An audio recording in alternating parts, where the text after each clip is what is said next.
الرحمن الرحیم السلام علیکم ورحمۃ اللہ وبرکاتہ۔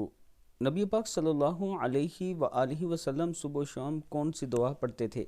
سیدنا عبداللہ بن عمر رضی اللہ تعالیٰ عنہ فرماتے ہیں کہ رسول اللہ صلی اللہ علیہ وآلہ وسلم صبح و شام کے وقت ان کلمات کی پابندی کیا کرتے تھے۔ کلمات کیا ہیں؟ بسم اللہ الرحمن الرحیم، اللہم انی اسألک العافیۃ فی الدنیا والآخرہ، اللہم انی اسألک العفو والعافیۃ فی دینی و دنیای و اہلی و مالی، اللہم استر عوراتی ومن روعاتی، اللہم احفظنی من بین یدی ومن خلفی وعن یمینی وعن شمالی ومن فوقی واعوذ بعظمتک بعظمتک بعظمتک ان اعطال من تحتی، صدق اللہ العظیم۔